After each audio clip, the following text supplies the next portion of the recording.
ஒரு 15 வயது சிறுவன் ஒரு மிகப்பெரிய விபத்தில் தன்னோட இடது கையை இழந்துடுறான்.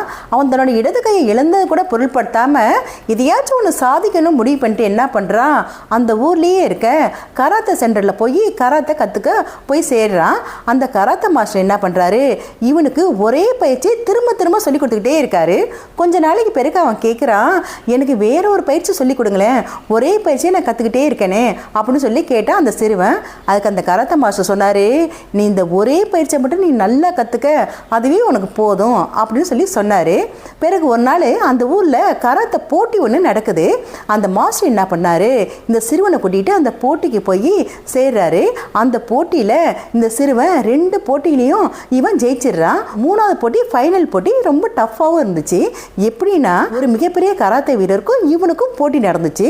இப்போ வந்து அந்த கராத்தே வீரர் என்ன பண்ணார், இந்த சின்ன பையனை அடின்னு அடிச்சிடுறாரு. அடித்தோன்னே அடி தாங்க முடியாமல் மயங்கி கீழே விழுறான். இந்த போட்டிக்கு நடுவராக இருந்தார்ல அவர் சொல்கிறாரு, போதும்ப்பா கூட சண்டை போட வேணாம், நீ வீட்டுக்கு போ அப்படின்னு சொல்லி சொல்கிறாரு. இந்த சிறுவனை கூட்டிகிட்டு போனால மாஸ்டர் அவர் சொல்கிறாரு, இல்லை அவனை விடுங்க, அவன் ஜெயிச்சிருவான் எப்படியும் அப்படின்னு சொல்லி சொன்னார். சரி, மறுபடியும் அந்த போட்டி தொடருது.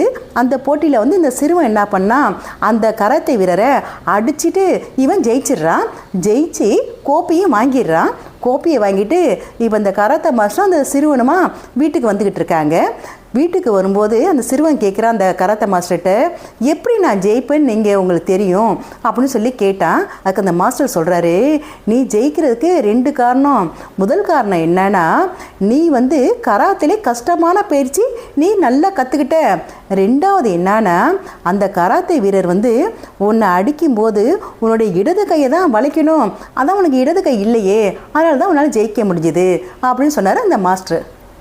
அதாவது எந்த ஒரு நெகட்டிவுமே பாசிட்டிவாக மாற்றிக்க முடியுங்கிறதுல எந்த சந்தேகமும் இல்லை.